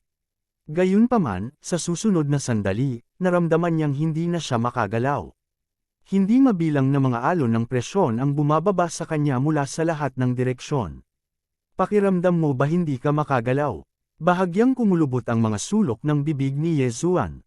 Kasunod noon, kumislap ang kanyang mga mata, at ang level 5 King tier na ito ay nadodge hanggang sa mamatay sa pressure ng gravity drop. Pagpigil sa gravity, bang! Sumabog ang katawan ng King sa ikalimang baitang at nahulog mula sa langit ang kanyang naputol na mga paa. Kinokontrol ni Yezuan ang saway na puwersa at ipinadala ang dalawang interspatial ring sa kanyang mga kamay bago nilamon ang mga ito. Ang interspatial rings ng level 6 King tier ay talagang hindi masama. Ngumiti si Yezuan ng may kasiyahan. Sa mundong ito, iginagalang ang mga malalakas. Kung ikaw ay malakas, ikaw ang magiging hari. Kung mas mahina siya ngayon, siya na ang mamamatay sa pagkakataong ito. Kung tungkol sa bangkay niya, malamang na itatapon ito sa dagat para pakainin ng mga hayop sa dagat. Pagkatapos, wala nang matitira. Ang level 5 King tier na iyon ay maaaring pumunta upang iulat ito sa kanyang mga superior. Sa oras na iyon, maaaring bumaba ang isang level 7 King tier o kahit isang level 8 King tier. Ito ang layunin ni Yezuan. Mas gugustuhin niyang pumatay ng level 7 King tier kaysa 10 level 6 Kings.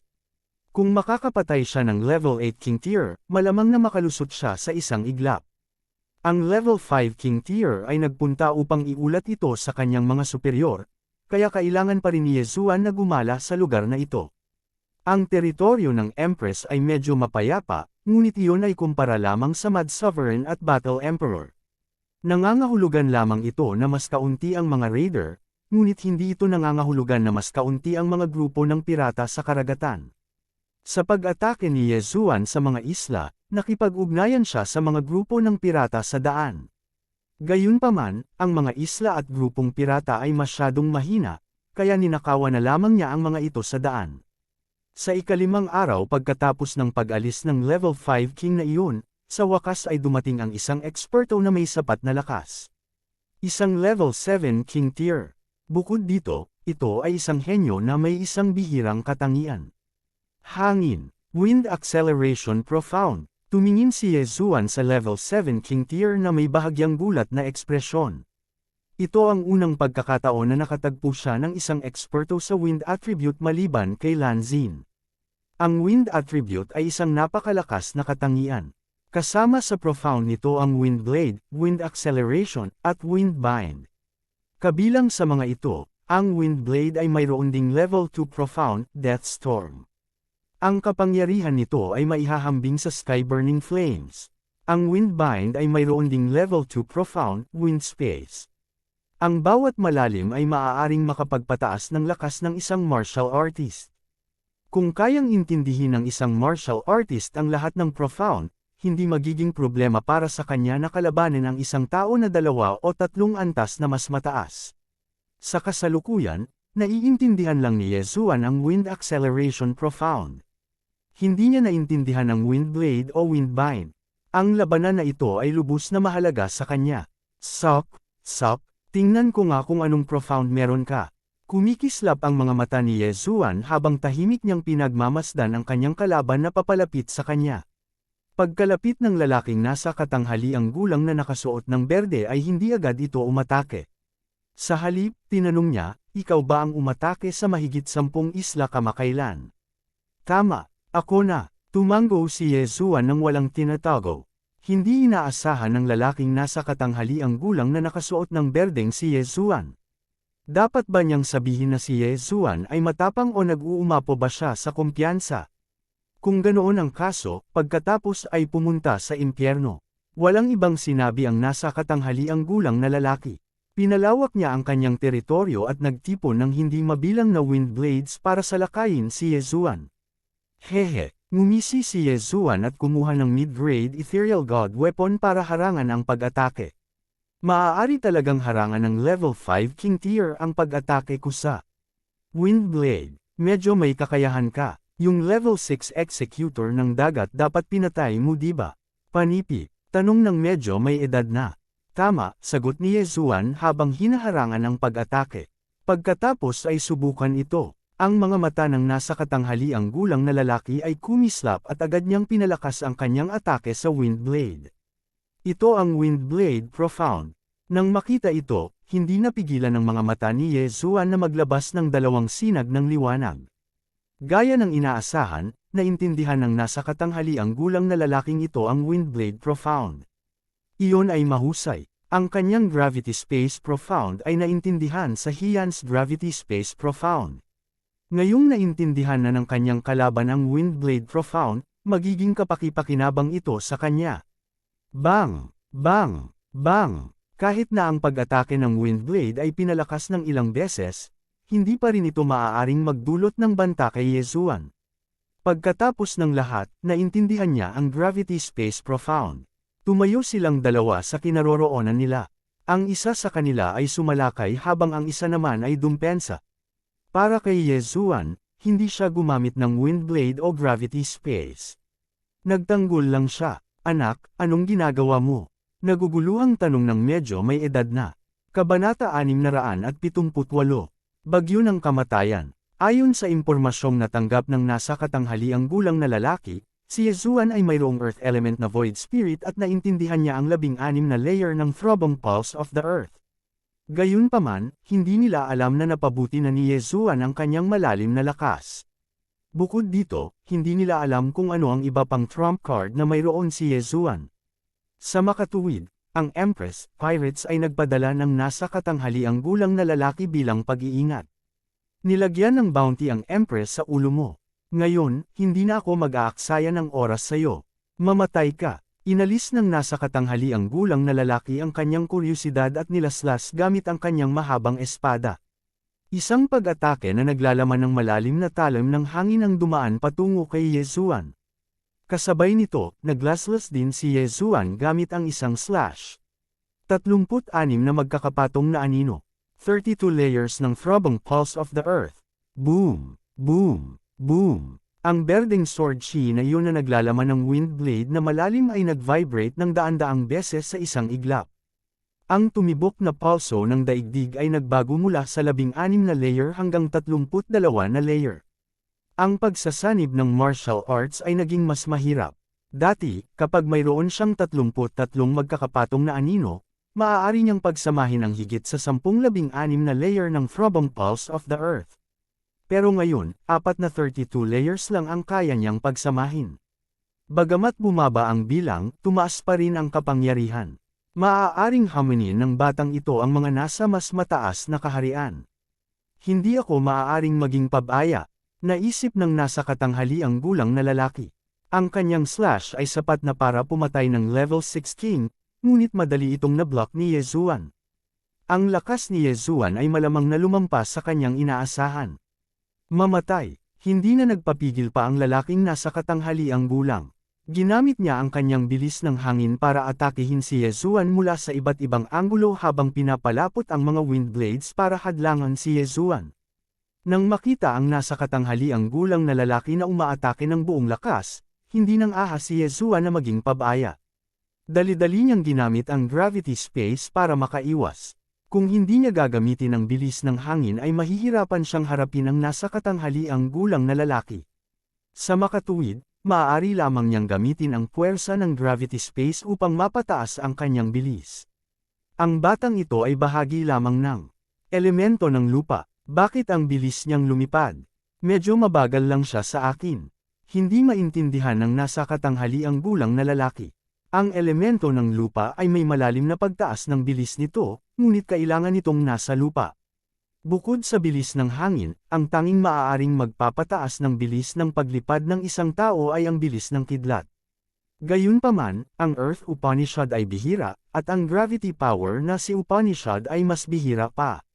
Sa buong Chaotic Star Sea, ang mga mandirigma na nakaunawa sa gravity space ay mas bihira pa. Kaya, hindi niya naisip ang gravity space sa sandaling ito. Pagkatapos ng lahat, kung naintindihan ni Yezuan ang gravitational space, bakit hindi niya ito ginamit? Boom! Boom! Boom! Sunod-sunod na nakakabinging tunog ang umalangaw habang nag-aaway silang dalawa sa taas na 50 metro. Ang mga nakapaligid na hayop sa dagat ay naalarma sa malaking kaguluhan at tumakas.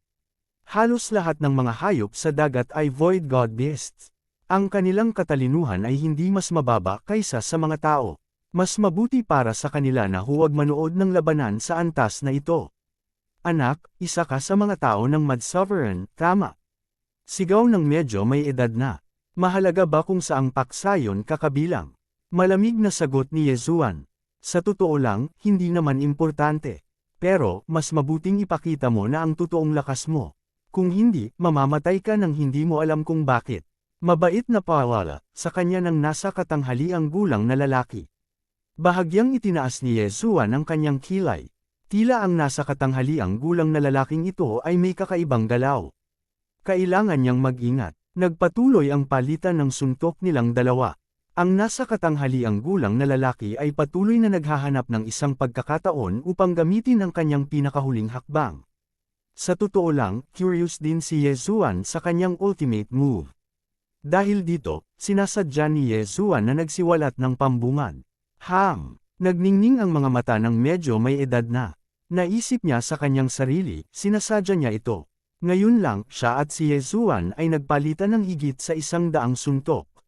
Si Yezuan ay hindi nagpahayag ng anumang bukas, ngunit ngayon ay ginawa na niya. Ito ay dapat nagawa ni Yezuan.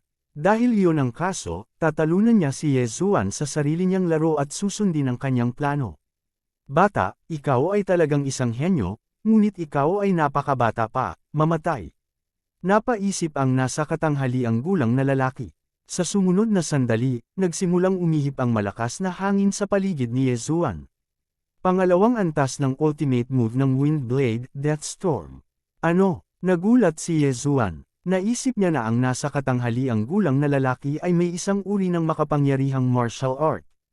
Hindi niya inaasahan na ito na ang ultimate move ng Deathstorm. Bagamat hindi pa niya nakita ang Deathstorm dati, narinig niya na ito ay isang super ultimate na galaw na maaaring mapunit ang isang tao sa hindi mabilang na mga piraso. Sa oras na nag-react si Yezuan, nabuksan na ang Deathstorm.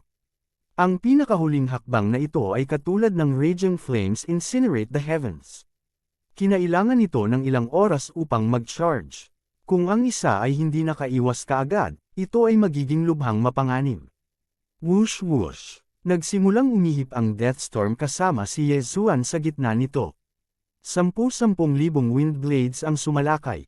Sa sobrang takot ni Yezuan ay dali-dali niyang kinuha ang Octoterra Shield para protektahan ang kanyang vitals. Kasabay nito, pinalamutian niya ang isang pader ng lupa upang palibutan ang kanyang sarili. Sa kabutihang palad, maaaring isama ng Earth Wall ang 32 layers ng Earth Pulse. Nang tumama ang mga Windblades sa dingding ng lupa, ang kanilang kapangyarihan ay agad na nabawasan ng higit sa kalahati. Kahit na ang Gravity Ultimate Move ay lubhang kapaki-pakinabang, ito ay ganap na walang silbi laban sa mga pag-atake ng enerhiya na ito. Swish! Swish! Swish! Sunod-sunod na talim ng hangin ang bumasag sa dingding ng lupa at tumama sa katawan ni Yezuan, naputol ang kanyang laman. Gayunpaman, sa susunod na sandali, ang bloodline ng Divine Tree of Life ay gagaling mula sa mga pinsala nito. Sandali lang ang sakit. Ang bagyong kamatayan ay patuloy na umihip ng walang pagpipigil. Si Yezuan, na nagpoprotekta sa kanyang mga vitals, ay patuloy na nasugatan at gumaling. Pagkaraan ng 1 segundo, tumigil ang Deathstorm. Whoosh whoosh. Luckily, I have the 32 layers of the Earth Pulse. Kung 16 layers lang, mahihirapan ako. Medyo natakot si Yezuan. Hindi niya inaasahan na ang isang sandali ng kapabayaan ay halos magbuwis ng kanyang buhay. Ang Deathstorm ay tumigil, ngunit ang nasa katanghaliang gulang na lalaki ay natulala. Kailangang malaman ng isa na 2 level 7 kings ang namatay sa ilalim ng hakbang na ito. Gayunpaman, si Yezuan, na isa lamang level 5 king, ay talagang nakaligtas.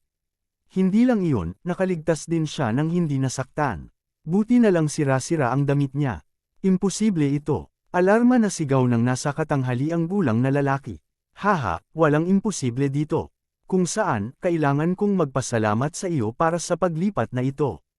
Ngumisi si Yezuan. Sa panahon ng Deathstorm ngayon lang, mayroon talagang system notification na hindi pinansin ni Yezuan.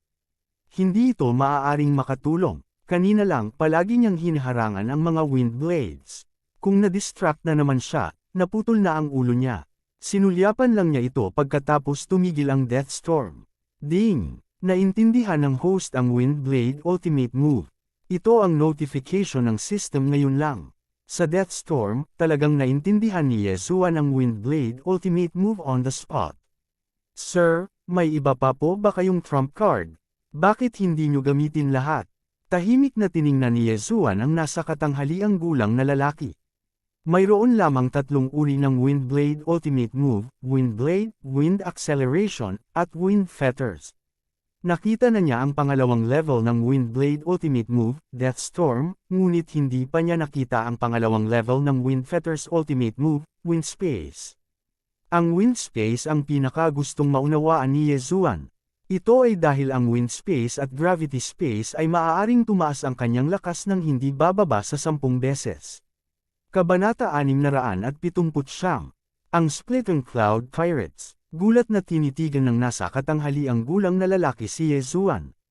Naubos na ng Death Storm na iyon ang higit sa kalahati ng kanyang chi. Kung hindi niya kayang patayin muli si Yezuan gamit ito, wala siyang magagawa kundi ang tumalikod at tumakbo. Gayunpaman, nakabantay na ngayon si Yezuan. Ang susunod na Death Storm ay hindi magiging ganoon kadaling harapin. Umalis. Agad namang tumalikod ang medyo may edad na at tumakas. Inihambing niya ang kanyang bilis sa bilis ni Yezuan. Bagamat abnormal ang bilis ni Yezuan, mas mabagal pa rin siya kaysa sa kanya. Kaya naman, pinili niyang umatras. Gayunpaman, paano pakakawalan ni Yezuan ang napakataba na tupa? Mukhang naubusan ka na ng pakulo. Since that's the case, I'll send you to hell. Kumislap ang mga mata ni Yezuan nang i-activate niya ang kanyang dual domain. Bago pa makatakbo ng malayo ang nasa katanghaliang gulang na lalaki, naramdaman niya ang malakas na pressure na nagmumula sa harapan. Anong nangyayari? Hindi mo ari ng nasa katanghaliang gulang na lalaki. Mula sa gilid ng kanyang mata, nakita niya na si Yezuan ay umusbong ng isang pares ng mga pakpak ng enerhiya at lumilipad patungo sa kanya. Wings of the Wind. Ano? Imposible yun. Gulat na gulat ang nasa katanghaliang gulang na lalaki. Si Yezuan ay may katangian din ng hangin. Hindi, mayroon siyang dalawahang katangian. Si Yezuan ay kumain ng kambal na prutas. Sa wakas ay nag-react ang nasa katanghaliang gulang na lalaki, ngunit huli na ang lahat. Gravity Suppression. Nang makalapit si Yezuan, agad niyang ginamit ang Gravity Profound para igapos ang nasa katanghaliang gulang na lalaki. Ang pressure mula sa lahat ng direksyon ay nagdulot ng sarili sa nasa katanghaliang gulang na lalaki, na naghihigpit sa kanyang mga paggalaw. Buti na lang, level 7 king siya, kaya nakakagalaw pa siya. Gayunpaman, ang kanyang bilis ay nabawasan ng hindi bababa sa 70%. Salamat sa Death Storm mo. Pinayagan ako nitong maunawaan ang Windblade Profound. Ngayon, mangyaring mamatay. Napakalamig ng boses ni Yezuan. Nang marinig ito ng medyo may edad na lalaki, nang inig ang kanyang katawan. Sa susunod na sandali, ang leeg ng nasa katanghaliang gulang na lalaki ay nilaslas ng Windblade. Ang kanyang ulo ay lumipad sa hangin habang ang dugo ay bumulwak na parang fountain. Isang level 7 king, patay na. Matapos mamatay ang nasa katanghaliang gulang na lalaki, kinuha ni Yezuan ang kanyang interspatial ring. Ding! Nakapasok na ang host para maging hari sa ika-6 na baitang. Ang kanyang cultivation level ay muling tumaas. Ang nasa katanghaliang gulang na lalaking ito ay may wind attribute at talagang isang pangunahing target sa pag-aalaga sa Empress's Pirates. Sa makatuwid, mayroong napakaraming magagandang bagay sa Universe Ring.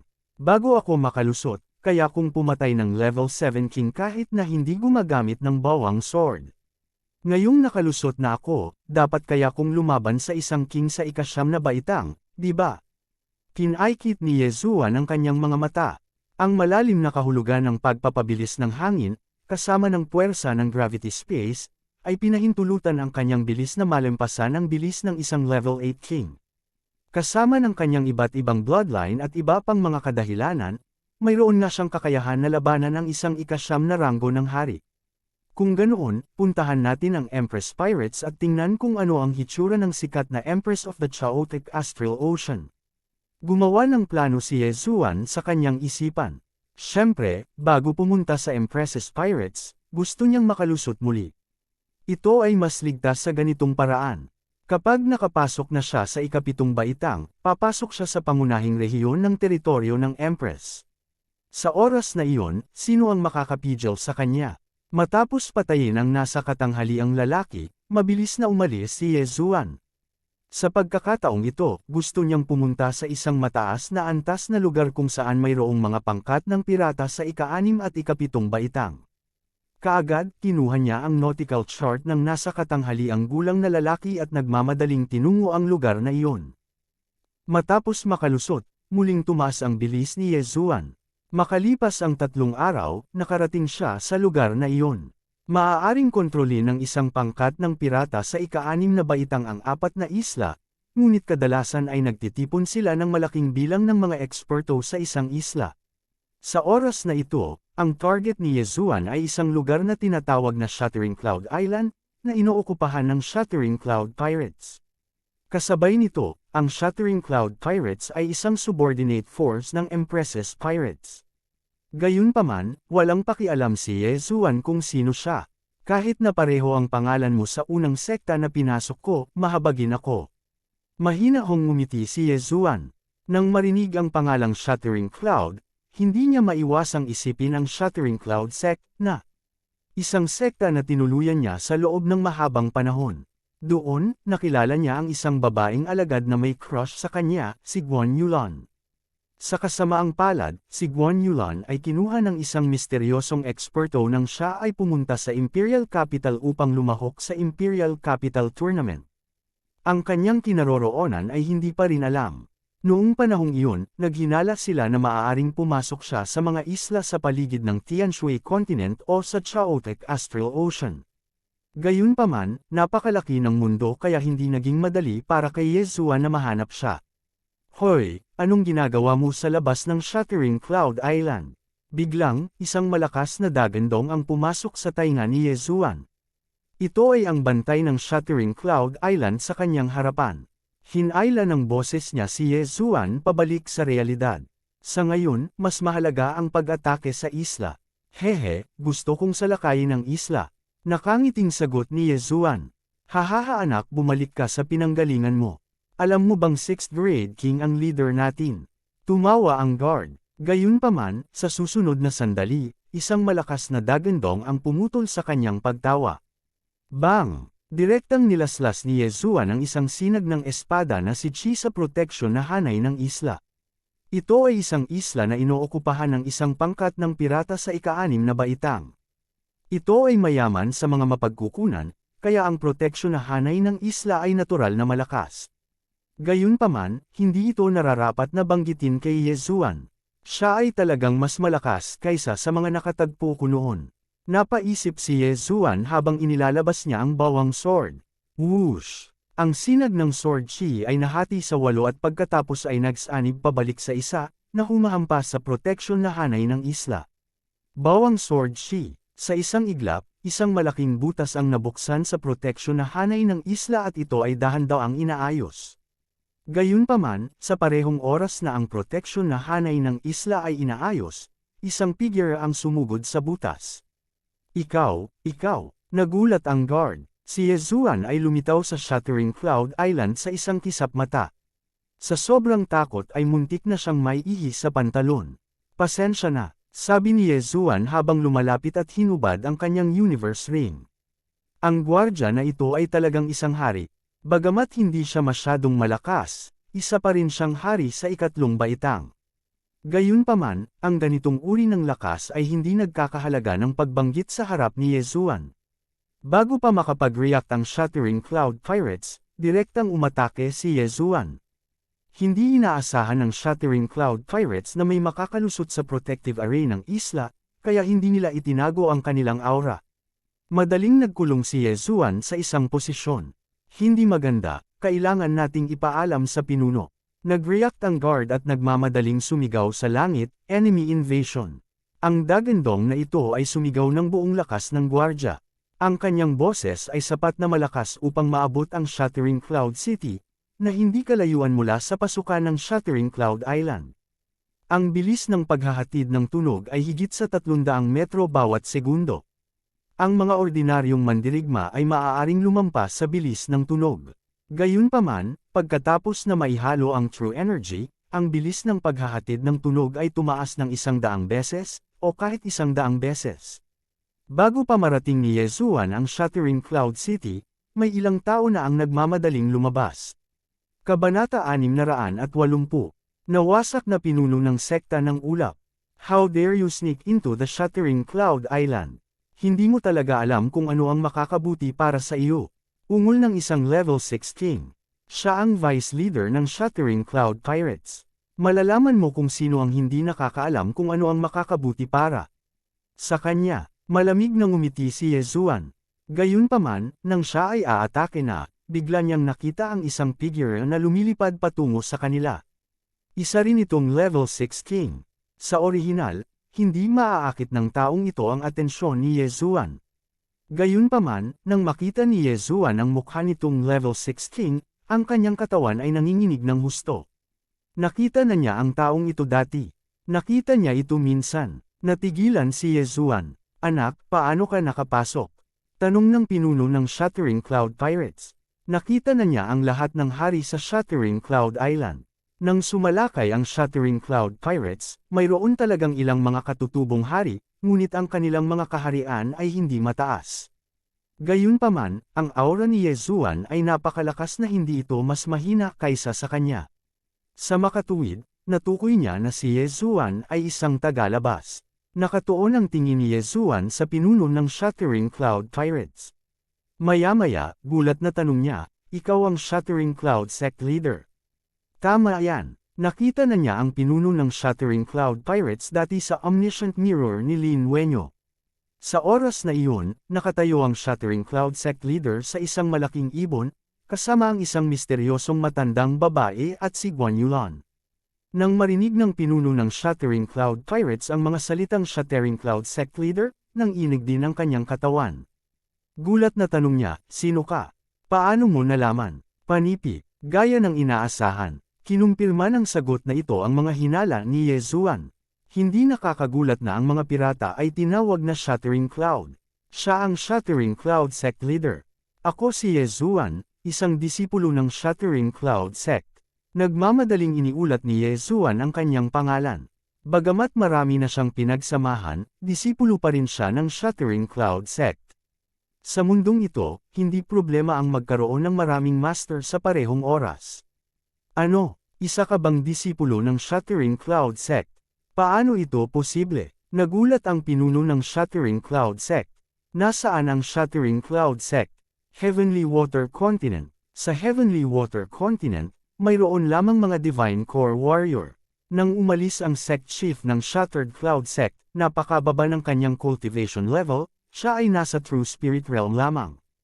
Pagkatapos ng True Spirit Realm, naroon pa rin ang True Energy Realm, True Profound Realm, Mortal Core Realm, Earth Core Realm, Heavenly Core Realm, at panghuli ang Spirit Realm at Void God Realm.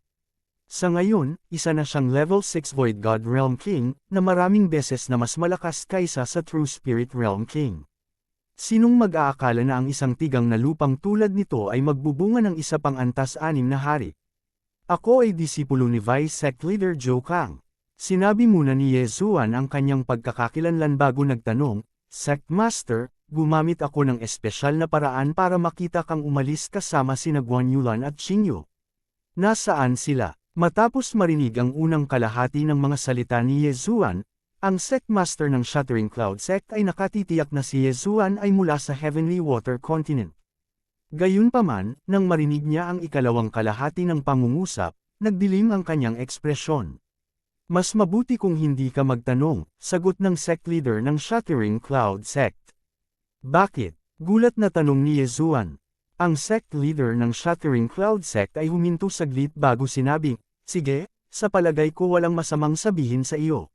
Si Yulan ay may espesyal na pangangatawan, kaya isang mahiwagang eksperto ang nabighani sa kanya at dinala siya sa Chaotic Astral Ocean. Sa ngayon, siya ay nasa Empress, Pirates, isa sa Empress, Generals. Panipi, ano, nasa ilalim siya ni Empress. Nagulat si Yezuan, kung ang sect leader ng Shattering Cloud Sect ay isang level 6 king, kung gayon si Guan Yulan ay dapat kahit isang level 7 king, di ba? Pagkatapos ng lahat, magkasamang dumating sa Chaotic Astral Ocean ang Shattering Cloud sect leader at Guan Yulan, kaya sabay silang nag-cultivate. Sa makatuwid, nahulaan ni Ye Zuan na si Guan Yulan ay hindi bababa sa level 7 king. Kung gayon, ang kanyang kaharian, muling tanong ni Ye Zuan. Pakiramdam niya ay mas tumpak na marinig ang sagot mismo ng sect leader ng Shattering Cloud sect. Matagal na siyang level 7 king. Baka nakalusot na siya sa level 8 king ngayon. Siya ang kahalili ng Empress. Gulat na sabi ng sect leader ng Shattering Cloud sect. Ito ay hindi isang lihim, kaya hindi mahalaga kung ito ay ibunyag. Ang kahalili ni Empress. Nagulat si Ye Zuan. Hindi niya inaasahan na ganoon kalakas ang background ni Guan Yulan. Ang kahalili ni Empress. Hindi ba't nangangahulugan ito na kailangan niyang ibahagi ang Chaotic Astral Ocean kasama ang Battle Emperor at ang Insane Sovereign? Kung ganoon, kasama na ba niya si Empress? Tanong muli ni Ye Zuan. Sumama ka sa akin. Biglang tinawag ng sect leader ng Shattering Cloud sect si Ye Zuan at sinabi sa mahinang boses, kasama nga niya ngayon ang mga pirata ng Empress. Gayunpaman, mas mabuting huwag mo na siyang hanapin dahil nawala na ang mga alaala niya sa Tianshui Continent. Hindi kanya nakikilala, nawala ang kanyang mga alaala. Nang marinig ito, biglang naalala ni Ye Zuan ang sinabi ni Lin Wenyu noong araw na iyon. Walang laman ang mga mata ni Guan Yulan, parang papel. Nabura na pala ang mga alaala niya noon. Hindi banggitin ang isang Void God Realm King, kahit na ang isang level 10 Martial Path Warrior ay magagawang burahin ang mga alaala ng isang lower level warrior hanggat mayroon sila ng kaukulang pamamaraan. Huwag mo akong sisihin. Ginawa ko ito para sa ikabubuti ni Yulan. Gayunpaman, hindi ko inaasahan na mabubura ng senior na iyon ang mga alaala niya nang walang sinasabi at ibabalik siya sa mga pirata ng Empress. Ang sect leader ng Shattering Cloud sect ay umiling ng walang magawa. Anong klaseng katawan meron si Yulan? Kung kinukuha lang siya nito bilang alagad, bakit niya buburahin ang mga alaala niya? Nalilitong tanong ni Ye Zuan. Ang sect leader ng Shattering Cloud sect ay huminto at nagsabi, ang senior na iyon ay nagbigay ng ilang mga kinakailangan sa Tianshui Continent. Nakita kong natugunan ni Yulan ang mga kinakailangan na iyon, kaya dinala ko ang senior na iyon sa Shattering Cloud sect. Kung tungkol sa Empress, sinasabing nililinang niya ang isang pamamaraan na tinatawag na Heartless Path. Kailangan niyang putulin ang kanyang 7 emosyon at 6 na pagnanasa. Natugunan ni Yulan ang mga kinakailangan ng Heartless Path, kaya nabura ang kanyang mga alaala upang maging mas madali para sa kanya ang paglinang. Panipi, ito, kinaikit ni Ye Zuan ang kanyang mga mata at muling nagtanong, kung gayon, pumayag ba siya? O pilit na binura, panipi. Pagkatapos suriin ng senior na iyon ang uri ng katawan niya, pilit niyang binura ang mga alaala niya. Hindi pa handa si Yulan, kaya, hindi natuloy ang sect leader ng Shattering Cloud sect. Nang marinig ito, ang mga mata ni Ye Zuan ay naglabas din ng 2 sinag ng liwanag. Pilit na binura ang mga alaala ni Guan Yulan. Kung pumayag siya, walang sasabihin si Ye Zuan.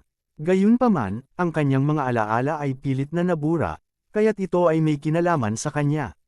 Sabagay, close na close silang dalawa noong nasa Shattering Cloud sect sila. Isang hakbang na lang ang layo nila sa pagsasama. Gayunpaman, dahil sa pakikialam ng matandang babaeng iyon, nawala si Guan Yulan ng maraming taon. Bagaman hindi niya sinabi ng malakas, kaibigan ko naman siya. I will seek justice for her.